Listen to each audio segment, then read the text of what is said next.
అందరికి నమస్కారం. నేను మీ జానీ మాస్టర్. ఈరోజు పి గన్నవరం నియోజకవర్గానికి నేను రావడం జరిగింది. ఇప్పుడు ఒక్కొక్క ప్లేస్లో వెళ్ళాము. ప్లేస్లో వచ్చి అంబాజీపేట మంచి రెస్పాన్స్ ఉందండి.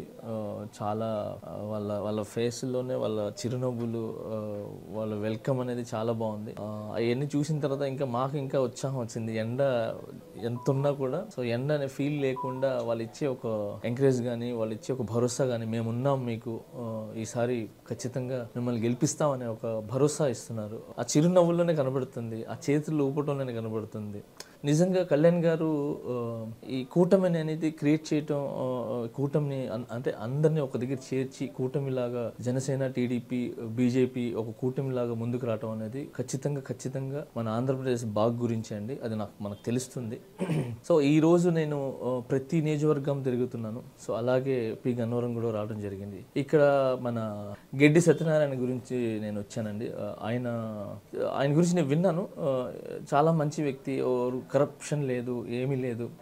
తను 10 రూపాయలు ఉంటే ఇచ్చే క్యారెక్టర్ కానీ, అంటే 10 రూపాయలు ఉంటే ఇచ్చేసి ఆయన నడుచుకుపోయే ఒక మనస్తత్వం ఉన్న సత్యనారాయణ గారు. సో ఇలాంటి వ్యక్తులు అనేది ఖచ్చితంగా మనకు రావాలి, మనం గెలిపించుకోవాలి. సో గెలిపించుకుంటే మన నియోజకవర్గం బాగుంటుంది, మన ఇల్లు బాగుంటుంది, మన కుటుంబం బాగుంటుంది, మన ఊరు బాగుంటుంది. సో ఇక్కడ ఊరిలో ఉన్న సమస్యలు ఏదైతే ఉన్నాయో మనకు ఎలా ఉండాలంటే సార్, నాయకుడు అంటే ఎలా ఉండాలంటే మనం పిలిస్తే పలికేలాగా ఉండాలి. మనకు ఆపద అంటే మన గుమ్మం మీద నిలబడుకో ఉండాలి. అంటే నాయకుడు అనే వ్యక్తి ఎలా ఉండాలంటే మన గుమ్మమై ఉండాలన్నమాట. అంటే ఎప్పుడు మన గుమ్మం దగ్గర ఎలా ఉంటుంది, సమస్యలు అనేది తెలుస్తుంటుంది. సో ఆ సమస్యలను తెలుసుకొని ఎప్పుడు గుమ్మం దగ్గర ఉండి వాళ్ళ సమస్యలను తీర్చి, వాళ్ళ ఆపదలని ఏదైతే ఉన్నాయో అవన్నీ క్లియర్ చేసి, అవన్నీ ఆదుకొని, వాళ్ళ సమస్యలని నాయకుడు భాగమై ముందుకెళ్ళి, సో ఆ సమస్యలను క్లియర్ చేసి వాళ్ళ ఇళ్ళల్లో ఉన్నాయి ఏమంటారు, వాళ్ళ హౌసెస్లో ఒక వెలుగును చూడటం అనేది నాయకత్వం ఉంది.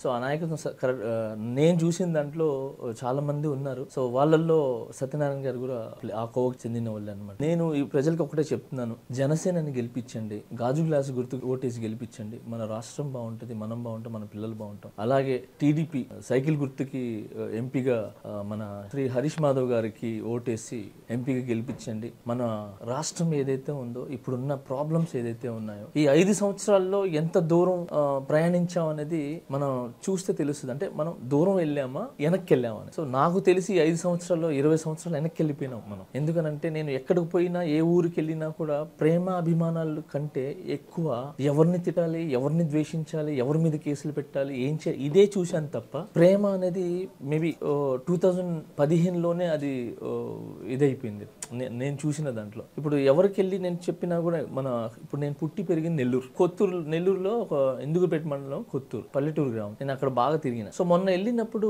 ఇలాంటి పల్లెటూర్స్ అన్నిట్లో చెక్ చేసి ఏంటో ఎలా ఉన్నారు మీరు ఏంటి అని అడిగితే, ప్రేమతో మాట్లాడే కానీ ప్రేమకు సంబంధించిందే లేదు సార్. ఎంతసేపటికి పొద్దున్న లేచామా, మందు కొట్టామా, ఫోన్ తీసుకున్నా, ఇన్స్టా తీసుకున్నామా, ఎవరిని తిట్టామా, ఎవరిని ట్యాగ్ చేసామా, ఎవరి మీద కంప్లైంట్ తీసుకుపోయి అక్కడ ఉన్న నాయకులకి ఇచ్చి సో కేసులు పెట్టించాం. సో ఇవే చూశాను కానీ మనస్ఫూర్తిగా ప్రేమ, అభిమానాలు, ఇంట్లోకి వెళ్ళటాలు, కలవటాలు ఇవన్నీ వెళ్ళిపోయినాయి సార్. ఒక మాటలో చెప్పాలంటే 9వ క్లాస్ పిల్లోడు కూడా ఒక టిన్ బీర్ కొట్టి స్కూల్కి వెళ్తున్నాడు. సో ఆ పరిస్థితి నేను చూశాను. సో అలాంటి పరిస్థితికి వచ్చేసినాయి. ఒకప్పుడు మన మందు అంటేనే చాలా దూరం సార్, అసలు పిల్లలకి అసలు తెలియని కూడా తెలియదు. అలాంటిది 9వ క్లాస్ పిల్లడు టిన్ బీర్ కొట్టి స్కూల్కి వెళ్తున్నాడు అంటే ఎంత దీనమైన పరిస్థితిలో ఉన్నామో మనకు తెలుస్తుంది.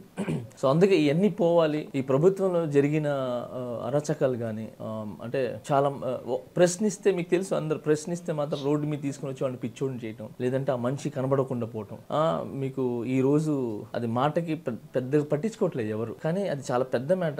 30,000 మహిళలు మిస్ అయినారంటే అది ఏంటి, మా తల్లుళ్ళు, మనం పుట్టింది వాళ్ళ నుంచి మనం వచ్చాం అనమాట. అలాంటిది ఈ రోజు మనకు జన్మనిచ్చారంటే, ఈ రోజు మనం ఉన్నాం అనంటే ఆ స్త్రీ ద్వారా మనం వస్తాం. సో అలాంటిది ఆ స్త్రీ కనబట్టలేదంటే దాని గురించి పట్టించుకునే నాథుడు లేడు. దాని గురించి ఇప్పుడున్న ప్రభుత్వం ఇంతమంది మిస్ అయినారు, ఇంత మహిళలు మిస్ అయినారంటే ఏ రోజైనా వెళ్ళి ఇలా మిస్ అయినారని చెప్పి విచారణ కానీ పెట్టారా? అసలు ఏమీ జరగలేదు. సో అలాంటి దీనమైన పరిస్థితిలో ఉన్నాం. అందుకే ఈ కూటమి అనేది ఖచ్చితంగా వస్తే ఇలాంటి ఇలాంటివన్నీ జరగక ఫస్ట్ జనసేన టీడీపీ బీజేపీ కూటమి కానీ వస్తే ఫస్ట్ మనకు జరిగింది లా అండ్ ఆర్డర్ బాగుంటుంది. సో లా అండ్ ఆర్డర్ బాగుందనంటే మిగతా అన్ని బాగుంటాయి. తర్వాత విద్యా వైద్యం అనేది ఖచ్చితంగా బాగుంటుంది. సో నా విష్ నేను ఎప్పుడు చిన్నప్పటి నుంచి నాకు ఊహ తెలిసినప్పటి నుంచి నాకేంటంటే విద్యా వైద్యం ఫ్రీ అవ్వాలి ఇండియాలో అనేది నా కోరిక. సో విద్యా వైద్యం ఫ్రీ అయితే ఖచ్చితంగా కరప్షన్స్ వెళ్ళిపోతాయి. ఫస్ట్ ఆఫ్ ఆల్ నాది అనేది వెళ్ళిపోతుంది. సో ఈ రెండు మెయిన్ సార్. ఇప్పుడు ఒక రిక్షా వాడు ఉన్నాడు సార్, రిక్షా వాడు నెలకి 10,000 సంపాదిస్తాడు, కానీ వాళ్ళ పిల్లోడిని మాత్రం గవర్నమెంట్ స్కూల్లో వేయాలని అనుకోడు, తీసుకుపోయి ప్రైవేట్ స్కూల్లో వేయాలనుకుంటా. అక్కడ ఎంత 18,000, దీన్ని సంపాదించేది 10,000, 18,000 ఫీజు. సరే నేను చదువుకోలేదు కదా, నా పిల్లోడు భవిష్యత్తు బాగుండాలి అని చెప్పి ఆ ఓవర్ నైట్స్ చేసి 10,000 ప్లేస్లో 18,000 అక్కడిక్కడ సంపాదించుకొని వాడి పిల్లోడిని గవర్నమెంట్ స్కూల్లో వేస్తారు. ఎందుకంటే వాడి పిల్లోడు భవిష్యత్తు బాగుండాలి, చదువు బాగుండాలి. ఇది చదువుకుంటే నేను ఎలా చదువుకోలేదు, కనీసం ఈ చదువుకొనైనా భావితరాలకు ఉపయోగపడతాడు, వాడు బాగుంటాడు అనేది రిక్షా వాడి ఒక ఆశయం. తన కడుపు కొట్టుకుని బట్టి చదివిపిస్తాడు. అంటే అలాంటి చదువుని ఏం చేశారంటే కమర్షియల్ చేశారు. సో ఆ కమర్షియల్ చేయటం వల్ల సామాన్యుడు చదువుకోవడానికి లేదు. అలాగే ఈ రోజు మనం అడిగితే నాడు నేడు ఉంది కదా, బాగా జరిగింది కదా అంటారు. నాడు నేడు ఏం సార్, పైన పట్టారం లోనలు ఉంటారు. సో ఆ టైంకి ఇప్పుడు మనం ఎవరైనా వస్తున్నారు, ఏదైనా ఇష్యూ జరుగుతుందంటే ఆ టైంకి అక్కడికి వెళ్ళటం, రంగులు పోయటం, ఉన్న గోడలకి మంచిగా రంగులు పూసేయటం, ఏదైనా ఉంటే వెంటనే మార్చేయటం. జస్ట్ అంటే పైన పట్టారం లోన్లు ఉంటారు సార్. అంటే చూడ్డానికి మాత్రం బాగుంటుంది, లోపల ఏముండదు. అంటే ఎందుకు నేను ఇలా చెప్తున్నానంటే, సో ఇంక పిల్లలు బాగుపడమంటే ఆడ బాగుపడదు. అదేనంటే గుడ్డేస్తున్నాము, ఆమ్లెట్ వేస్తున్నాము, అన్నం కలుపుతున్నాము అంటారు. అన్ని ప్లేస్లో లేదు కదా సార్. ఎలా షార్ట్లు పెడతారు, ఎలా చేస్తారు మాకు తెలుసు కదా. సో ఆ షార్ట్లు పెట్టి ప్రాపర్గా నీట్గా మళ్ళీ దానికి డిఐ చేసి అన్నం బాగా కనబడాలి, గుడ్డు బాగా కనబడాలి అని చెప్పి సో అవన్నీ చేసి కట్ చేసి జనాలకు పంపిస్తున్నారు. బేసిక్గా నేను వెళ్ళి చూసిన స్కూల్లో చాలా దారుణంగా ఉంది. పిల్లలు నాకు చెప్పినారనమాట. సో నేను బేసిక్గా చిన్నపిల్లలు నా దగ్గర తొందరగా వస్తారు. చిన్నపిల్లలు యూత్ ఏంటంటే డీలో నన్ను చూశారు కాబట్టి కొంచెం సరదాగా ఉంటాను, కొంచెం హానెస్ట్గా ఉంటాను అని చెప్పి వాళ్ళ దగ్గరికి వస్తారు. వాళ్ళు చెప్పిన మాటే, సార్ మాకు ఇది కలర్లు కాదు మాకు కావాల్సింది, మాకు మంచి చదువు కావాలి, మంచి టీచర్స్ కావాలి. సో ఒక టీచర్ ఇంతమందికి చెప్తుంటే, ఇన్ని క్లాసులు చెప్తుంటే, ఇన్ని సబ్జెక్టులు చెప్తుంటే మాకు అర్థం కావట్లేదు. So Telugu teacher Telugu, Hindi, English అంటే ఇలాంటి మంచి టీచర్స్ వస్తే మాకు ఎక్కుతుంది. సో కళ్యాణ్ గారు వస్తే మీరు మాట్లాడి మాకు మంచి చదువునివ్వండి, విద్యనివ్వండి అని చెప్పారు. ఆ విద్య మీద ఫోకస్. ఎందుకనంటే నేను పెద్దగా చదువుకోలేదు, కానీ ఆ బాధ నాకు తెలుసు. ఇప్పుడు నేను ఫారిన్ కంట్రీస్కి వెళ్తాను, డిఫరెంట్ కంట్రీస్కి వెళ్తాను. సో వాళ్ళు మాట్లాడుతుంటే మనం సరిగా దానికి అర్థం కాదు, కానీ ఏదో మేనేజ్ చేసి మనకున్న తెలివితో మేనేజ్ చేసి చేస్తాం. నేను పడే బాధలు పిల్లలు పడకూడదు. సో పిల్లల భవిష్యత్తు బాగుండాలి, వాళ్ళ చదువు బాగుండాలి. అలాగే వైద్యానికి వస్తే ఇది హాస్పిటల్స్ సార్. ఒక మాట సార్, రోడ్డు మీద ఇక్కడి నుంచి ఒక 10 కిలోమీటర్లు చూసుకుందాము. సో ఎన్ని హాస్పిటల్స్ ఉన్నాయి, ఎన్ని వైన్ షాప్స్ ఉన్నాయి తెలిస్తే మనకు తెలిసిపోతుంది.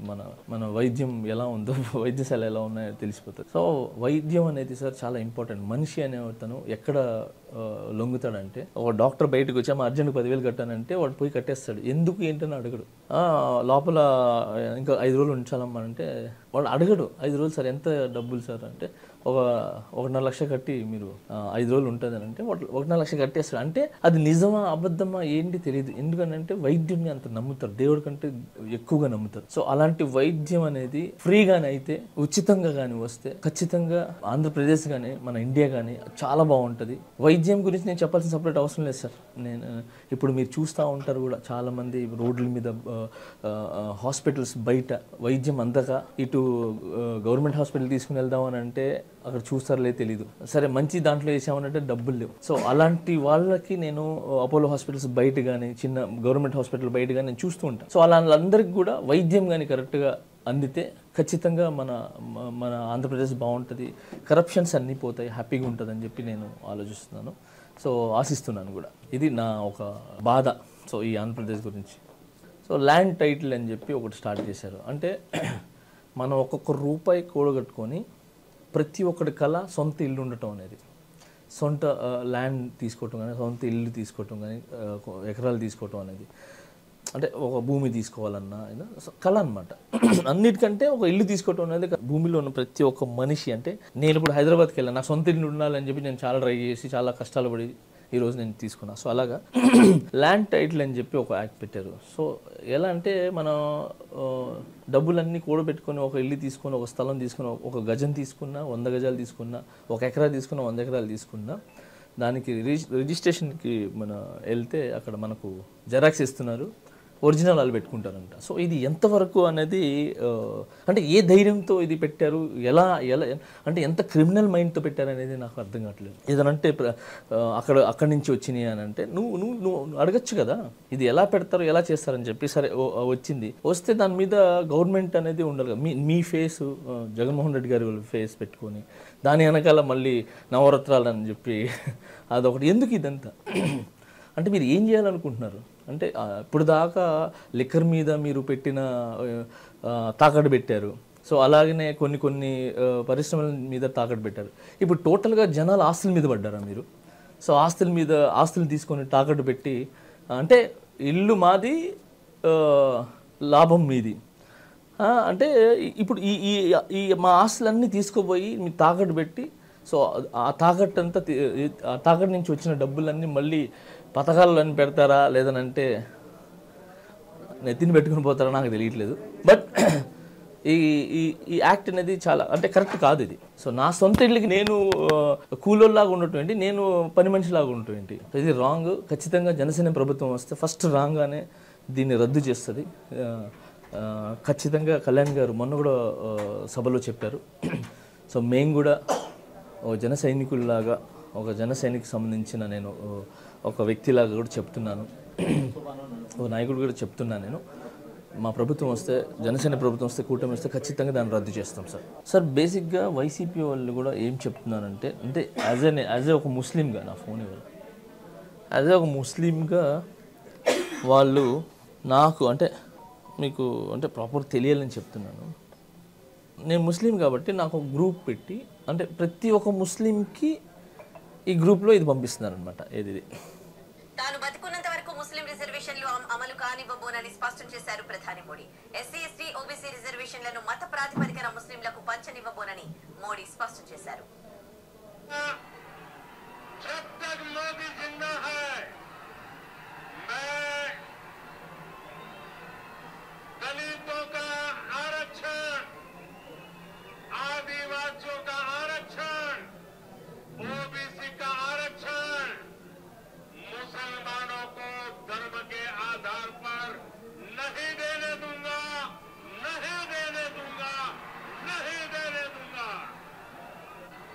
అర్థమైంది సార్. సో ఇది నాకు పంపిస్తాను, నాకు పంపించారు, యాజ్ అ ముస్లింగా నాకు పంపించింది అనమాట. సో ఇప్పుడు మేమేం చేస్తున్నాం అంటే, నాకు యాజ్ అ ముస్లింగా నాకు తెలిసి నేను చెప్తున్నాను అంటే, సార్ రిజర్వేషన్స్ ఇది ఇప్పుడు మనకు ముస్లిమ్స్ మా ఇంట్లో కానీ బయట కానీ ఎవరైనా మా బంధువులు కానీ, లేదంటే మనకు తెలిసిన పిల్లలు కానీ, లేదంటే ప్రతి ఒక్క ముస్లిం కానీ నన్ను అడిగే ఒకే ఒక క్వశ్చన్, బీజేపీతో కలిశారు కదా, బీజేపీ డైరెక్ట్గా చెప్పింది కదా మన అమిత్ షా, మేము ప్రభుత్వం ఈసారి వస్తే ఖచ్చితంగా మేము 4% తీసేస్తాము రిజర్వేషన్, 4% రిజర్వేషన్ తీసేస్తాము. సో మజీద్లు అనేది కట్టినేమో, మజీద్లు తీసేస్తాం, సమ్ ఏదో జరిగింది, ఏదో చెప్పారు. మజీద్లు అనేది ప్రాపర్ నాకు ఐడియా లేదు, చెప్పారో లేదని చెప్పారనమాట. విన్నా నేను ఎవరో మన వాళ్ళు చెప్తుంటే. సో ఇదైతే మోడీ గారు డైరెక్ట్గా చెప్పింది అనమాట. సో సార్ బేసిక్గా సార్ ముస్లిమ్స్ అందరికీ నేనేం చెప్తున్నానంటే, 4% రిజర్వేషన్ తీయాలంటే ఎవడి తరం కాదు, మోదీ కాదు కదా, వాళ్ళ పెద్దనాయన వచ్చినా కూడా దాన్ని తీయలేరు, సమస్య లేదు. ఎందుకనంటే 4% is not only Muslim. 4% reservations అనేది ఒక ముస్లిమే కాదు సార్, దాంట్లో అందరూ ఉన్నారు సార్. సిక్కులు ఉన్నారు, మరవడిస్ ఉన్నారు, ఇలా చాలా మంది ఉన్నారు. సరే సార్, నేను ఒకటే క్వశ్చన్ అడుగుతున్నాను డైరెక్ట్గా, మన ఆంధ్రప్రదేశ్లో నేను అడుగుతున్నాను, మన ఇండియాలో నేను అడుగుతున్నాను. ముస్లిం 4% రిజర్వేషన్ తీసేసుకుంటా అంటే మన హిందూ అన్నలు, మన హిందూ భాయిలు కాముగుంటారా? ఎవడైనా కాముగుంటాడు. మనకు కన్న ప్రేమ కంటే పుట్టిన ప్రేమ కంటే, కన్న ప్రేమ కంటే పెంచిన ప్రేమ గొప్పదంటారు. నేను పుట్టింది ముస్లిం ఇంట్లో, కానీ పుట్టింది అక్కడ అంటే పుట్టిన ప్రేమ, కానీ ఎక్కువ ఆదరణ నాకేంటంటే పెంచిన ప్రేమ. మీరందరూ నన్ను పెంచారన్నమాట.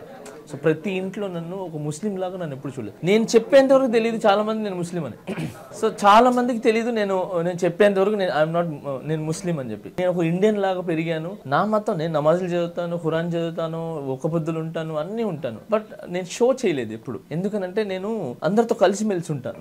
నా దగ్గర పనిచేసే వాళ్ళందరూ కూడా అన్నీ ఉంటారు. హిందూ ఉంటారు, ముస్లిం ఉంటారు, క్రిస్టియన్ ఉంటారు. 600 మంది కుటుంబాలు ఉన్నాయి, దాంట్లో రకరకాల ఉన్నారనమాట. ఎప్పుడు నేను అలా లేను. సో ఆ ప్రేమ అనేది నాకు తెలుసు. ఎవ్వరు ఊరుకోరు 4% తీసేస్తాము అని అంటే హిందూ భాయిలు కానీ మన మిగతా క్రిస్టియన్స్ కానీ వీళ్ళందరూ కలిసి అసలు అది జరగని పని సార్. నేను చెప్తున్నాను, ప్రతి ముస్లింకి నేను చెప్తున్నాను, ప్రతి మైనారిటీస్కి కానీ అందరికీ ప్రతి ఒక్కరికి నేను చెప్తున్నాను ఒకటే, 4% తీసే సమస్య లేదే. ఒకవేళ తీస్తారు అని అంటే ఫస్ట్ నా తలే ఇస్తాను ఇన్షాల్లా.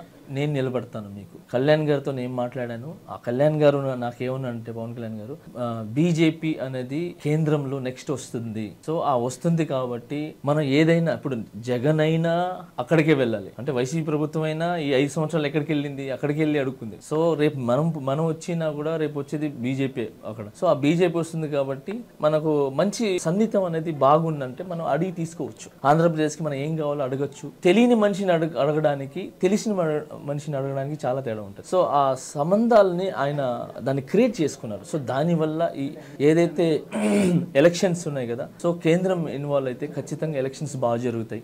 ఏ కొట్లాటలు లేకుండా, ఏం అరుపులు లేకుండా, సో బూతుల దగ్గర ఎలాంటి డిస్టర్బెన్స్ లేకుండా ఎలక్షన్స్ బాగా జరుగుతాయి అని చెప్పి కలుపుకోవడం జరిగింది. సో దాన్ని కాజుగా పెట్టుకొని ముస్లిమ్స్ అందరికీ బీజేపీతో కలిసింది, మనకు బీజేపీ చెప్పింది, మోదీ అమిత్ షా చెప్పాడు రిజర్వేషన్ తీసే సమస్య లేదు. కళ్యాణ్ గారు కూడా నేను చెప్పాను, కళ్యాణ్ గారు చెప్పారు రిజర్వేషన్ తీసేస్తే నేను ముందుంటాను, నేను వస్తాను, మీకు నేను హామీ ఇస్తున్నాను. అలాంటి పరిస్థితి వస్తే నేనే ఫస్ట్ అడిగే వ్యక్తిని అవుతాను, విమర్శించే వ్యక్తి నేనే అవుతానని చెప్పి కళ్యాణ్ గారు నాకు చెప్పడం జరిగింది. సో అలాగే నేను ఇప్పటివరకు నేను ముస్లిం లాగా ఎప్పుడు మాట్లాడలేదు.